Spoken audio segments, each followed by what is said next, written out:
ठीक हो गया? देखिए, पार्टियां अनुशासन से ही चलती हैं। ये एक सवाल में दो सवाल आपने पूछे इसमें, क्योंकि अनुशासन और वसुंधरा जी अलग अलग हैं। भारतीय जनता पार्टी का चरित्र है कि हम सब लोगों ने इस पार्टी को बड़े अरसे से, हमारे लोगों ने परिश्रम से खड़ा किया है, और इसलिए अनुशासन ये हमारी पार्टी का प्राण है। हम कोशिश करते हैं कि उस पर कायम रहें, और इसलिए कई ऐसे अवसर आए जब ये संदेश देना भी जरूरी था कि हम अनुशासन की सीमा लांघने वालों को पार्टी की तरफ से हम दंडित करेंगे, और किया भी। अब ये दिगर बात है कि उसको सियासी तौर पर कहीं किसी से जोड़ दिया गया। वसुंधरा जी का मसला अलग है, वो पार्टी की सम्मानित नेता हैं, पार्टी की एसेट हैं। उन्होंने राजस्थान में मुख्यमंत्री के नाते बेहतरीन काम किया है, और नेता के नाते भी आज वो राष्ट्रीय उपाध्यक्ष हैं, तो पार्टी ने कोई अहमियत देख के उनको अपनी नड्डा जी की टीम में उनको रखा है। इसलिए मुझे नहीं लगता कि उनसे अनुशासन के मसलों को लेकर या पार्टी के मसलों को लेकर किसी किस्म की कोई गुटबाजी है, कोई मनभेद है। हमारे यहाँ तो ऐसा नहीं। तो ये जो कड़े फैसले लेने की आपकी आदत थी, कहीं यही तो वजह नहीं बन गई जिससे चुनावी साल में प्रदेश अध्यक्ष पद पर आप नहीं रह पाए? अब कड़े फैसले लेने तो मैंने अपने पत्नी से सीखे हैं, जो फिर पार्टी में भी अप्लाई किए। लेकिन कार्यकर्ता हूं, और जब कोई गफलत होती है तो मन में एक स्वाभाविक से प्रतिक्रिया आती है। परिश्रमी हूं, इसलिए पार्टी को जिन पुरखों ने परिश्रम से खड़ा किया, उस पार्टी को और ज़्यादा मजबूती दें, कार्यकर्ताओं में भी एक संदेश जाए। और कार्यकर्ता महत्वाकांक्षी हो सकता है, लेकिन मर्यादा में रहे। इसलिए स्वाभाविक तौर पर है, जब कुछ किया होगा तो किसी को कड़वा लगा होगा, लेकिन वो मेरा व्यक्तिगत फैसला नहीं था, पार्टी का सामूहिक फैसला था और पार्टी के हित में ही था। यानी किसी ना किसी को तो बुरा लगा होगा। अब लग सकता है इस चीज का, तो मेरे पास कोई एविडेंस नहीं है कि किसको बुरा लगा, किसको अच्छा लगा। लेकिन राजनीति का काम है। ये तो ऐसा है कि एक व्यक्ति ने अपनी पत्नी को आवाज लगाई कि पानी गर्म कर दे, सर्दियों के दिन थे। पत्नी ने अंदर से आवाज लगाई कि यदि नहीं करूं तो पति ने कहा ठंडे पानी से नहालूंगा। यहाँ तो पार्टियों की जो राजनीति है, पार्टियों का जो हालाकमान है, पार्टियों का संसदीय दल है, आपको पार्टी की मर्यादा के भीतर ही काम करना होता है। इसलिए किसी को बुरा लगे, अच्छा लगे, निर्णय तो पार्टी का ही होता है, और वो अंतिम निर्णय होता है। अच्छा, एक और सवाल का जवाब रह गया सतीश पूनिया जी। आप अनुशासनहीनता पर तो बोल गए, लेकिन वसुंधरा राजे और आपके बीच में सब कुछ ठीक हुआ या नहीं हुआ, इस पर जवाब नहीं दिया आपने। अब मुझे ये कभी समझ में ही नहीं आया कि वसुंधरा जी मुद्दा क्यों है। मैंने जो कहा कि वो पार्टी की सम्मानित नेता हैं, पार्टी की 2 बार वो मुख्यमंत्री रही हैं, नेता प्रतिपक्ष रही हैं, अध्यक्ष रही हैं। कोई भी कार्यकर्ता उनके विपरीत और विरुद्ध कैसे हो सकता है? और इसलिए पहले भी ठीक था, आज भी ठीक है, और आगे भी ठीक रहेगा, क्योंकि हमें सिखाया जाता है कि बड़े नेताओं का सम्मान कैसे करना है। वो किया है। जो पॉलिटिकल गॉसिप हैं, उसकी तो एक लंबी फहरिस्त है, उस पर मैं जाना नहीं चाह रहा। अब मैं देख रहा था एक दिन, मुझे भी बड़ा अजीब लगा कि ब्रेकिंग न्यूज चल रही। मैं कार्यालय में आया, पार्टी के ऑफिस में, पार्टी का अध्यक्ष हूं, मेरी गाड़ी पोर्च में खड़ी हो गई। थोड़ी देर बाद माननीय वसुंधरा जी आ गई, उनकी गाड़ी पीछे खड़ी हो गई। इसी को लोगों ने खबर बना दी कि पूनिया ने वसुंधरा जी की गाड़ी खड़ी नहीं होने दी। हमारे लिए तो कोई मसला ही नहीं था, गाड़ी आगे खड़ी होती, पीछे खड़ी होती। तब मुझे लगा कि राजनीति में गॉसिप का भी बड़ा स्थान है, इससे सावधान रहना चाहिए। लेकिन गॉसिप्स भी यूं ही नहीं होती हैं। अगर ये गॉसिप्स नहीं होती तो आपका चेहरा अब तक सामने आ गया होता ना सतीश पूनिया जी, कि कौन होगा मुख्यमंत्री राजस्थान का। कमल का फूल होगा।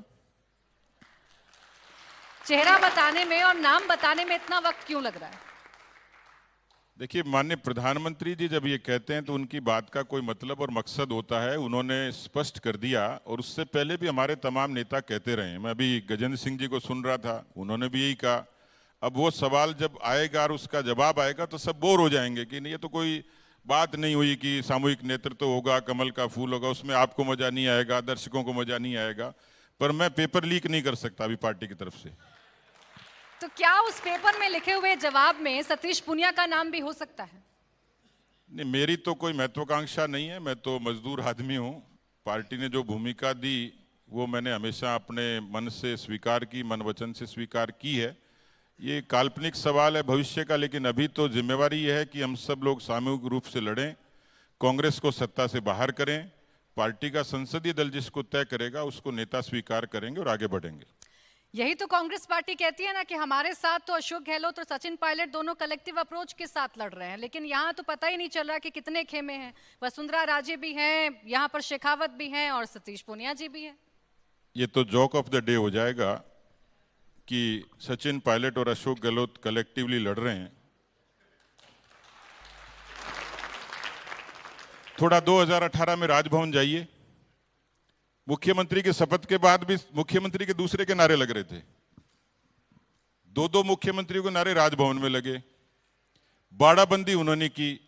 दुनिया के इतिहास में 52 दिन बाड़े में बंद होने वाली कोई सरकार है तो अशोक गहलोत की सरकार है। ये गिनीज बुक में भी दर्ज हो सकता है, किसी ने कोशिश नहीं करी होगी। और उसके बाद जो बयानबाजी थी, एक नेता ने तो कांग्रेस पार्टी के ने मुंडन करवा के अपने बाल भेंट कर दिए कि अशोक गहलोत जी आपका ईमान बिक गया, मैं कांग्रेस पार्टी का इतना पुराना सिपाही हूं। ये जो बाड़ाबंदी से लेकर इस्तीफों का दौर चला, दुनिया के इतिहास में कोई इस तरीके की रूलिंग पार्टी के 80 विधायकों ने इस्तीफे दे दिए, कहीं नहीं हुआ। ये राजस्थान में ही हुआ। और आप कह रहे हैं कि वो बहुत बड़े एकता के साथ लड़ रहे हैं, मुझे तो लग नहीं रहा। और वो बीच बीच में जब हम आरोप लगाते थे तो कहते थे जी हमारे घर का झगड़ा है। अरे भाई घर का झगड़ा, लेकिन पड़ोसी का सिर क्यों फोड़ रहे हो? घर के झगड़े में चकड़ा बेलन पड़ोसी के सिर पे जाके लगे रहे, उसका सिर फूट जाए। तो ये घर का झगड़ा नहीं था, इनका झगड़ा प्रमाणिक था, उसकी एविडेंसेज है। आप बताइए, अपने पीसीसी के चीफ को डिप्टी चीफ मिनिस्टर पर राजद्रोह का मुकदमा हो जाए, कहीं नहीं हुआ। इतनी बड़ी एविडेंस तो मुझे लगता है दुनिया में, देश में किसी मुकदमे में नहीं थी जितनी उनके बीच में है। और इसलिए ये 5 साल का झगड़ा केवल कांग्रेस का झगड़ा नहीं था, ये राजस्थान की आवाम की अनदेखी थी, अराजकता थी, आक्रमण्यता थी। और इसके कारण आज मैं आपको दावे से कह रहा हूं, मैं अपनी बात को कंक्लूड करूंगा, लेकिन मैं दावे से कह रहा हूं कि जितने मुद्दे जिनका जिक्र किया, लेकिन जो सबसे बड़ा फैक्टर होगा जो ईवीएम पे कांग्रेस को हराएगा, वो कांग्रेस की फूट थी, जिन्होंने राजस्थान की आवाम को जिस तरीके से परेशान रखा, कर्जा माफी के नाम पे, अराजकता के नाम पे। क्या कानून व्यवस्था है? झगड़ा भी था, पुलिस को पूरी पुलिसिंग बर्बाद कर दी केवल अपने विधायकों की जासूसी करने के लिए। वो बेचारे पुलिसिंग करते कि इनकी जासूसी करते। और इसलिए क्योंकि सामने से आप डोरे डाल रहे थे। नहीं, हमारे डोरे डालने से कुछ नहीं होता। अब उनके आपस में ही जो रस्सा कस्सी थी और किस्सा कुर्सी का चला कि मुख्यमंत्री कौन बने, उनकी महत्वाकांक्षाएं थी। हमने कभी पीले चावल नहीं दिए कि भाई साहब आ जाओ आप। हमने तो नहीं कहा राजद्रोह का मुकदमा दर्ज करो, हमने तो नहीं कहा होटल में जाके बाड़ाबंदी करो। इसलिए ये हमारे ऊपर आरोप है, इस आरोप का आनंद अलग है, लेकिन हमारा उससे कोई लेना देना नहीं। यानी जो कुछ हुआ उसमें भारतीय जनता पार्टी का कोई हाथ नहीं। अशोक गहलोत तो पैसे के लेन देन तक की बात कहने लगे। अब इसमें उनको मजा आता है ना कि अपनी कमजोरी को छिपाएं कैसे। कमजोरी को ऐसे छुपाएंगे कि हमारे ऊपर आरोप लगाएंगे, तभी कमजोरी छुपेगी। बाकी तो सब जानते हैं कि क्या हुआ था और क्या है।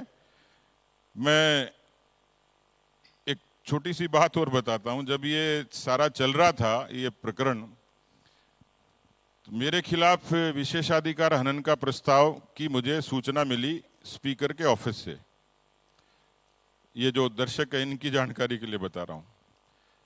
मुझे सूचना मिली कि आपके खिलाफ इस तरीके का नोटिस आ रहा है। तो मैंने कहा क्यों आ रहा है? कि आपने सरकार पर आरोप लगाया कि सरकार को बचाने के लिए अशोक गहलोत ने रीको के प्लॉट्स दिए, माइंस दी, ये किया वो किया।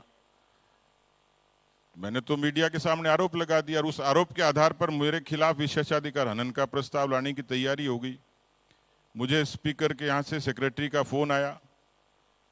2 दिन बाद मीडिया की फिर बाइट हुई। मैंने उनको कहा कि मेरे पास सारे कागज हैं, सारे प्रमाण हैं, मैं एक एक को नंगा कर दूंगा। दूसरे दिन फोन आया कि आपके खिलाफ विशेषाधिकार हनन का प्रस्ताव वापस ले लिया। और मजे की बात यह है, आगे वाली बात सुनो ताली बजाने से पहले, मजे की बात यह कि मेरे पास कोई प्रमाण नहीं था। इसका मतलब दाल में कुछ काला था। 2018 का आपने जिक्र किया, पीछे लेकर गए मुझे, लेकिन 2018 में यही दावे, यही वादे आपने भी किए थे, सरकार में वापस नहीं आ पाए। नाराजगी को अनदेखा कर गए थे क्या?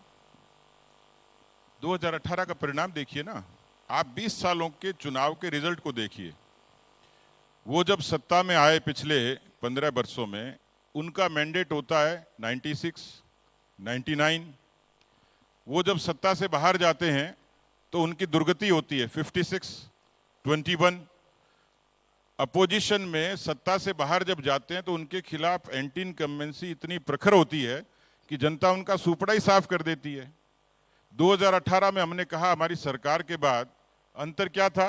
0.5%, केवल आधा %, 1.5 लाख वोटों का फर्क था। और इसलिए उनके खिलाफ तो ये प्रमाणित है कि वो जब सत्ता से बाहर जाते हैं तो दुर्गति होती है। हमें लोग स्वीकार करते हैं, मार्जिन सिर्फ इतना था 0.5% का। इसलिए कोई नहीं कह सकता कि बीजेपी को बिल्कुल सिरे से नकार दिया होगा। हमने जो कहा लोगों ने उसको स्वीकार किया। अच्छा, जाते जाते एक सवाल का जवाब मैं आपसे जानना चाहूंगी। नहीं, आप बार-बार कह रहे हैं, हम लोग जाते जाते नहीं, हम तो आते आते हैं। ठीक है, आप बार-बार ये कह रहे हैं कि पार्टी आपको जो जिम्मेदारी देती है आप उसे बखूबी निभाते हैं। अगर आपको जिम्मेदारी मिलेगी इस प्रदेश की कमान संभालने की, तो क्या सतीश पूनिया तैयार है? अब किसी कुंवारे आदमी जैसा सवाल है कि उसको कोई पूछे कि तेरी शादी करवा दें क्या?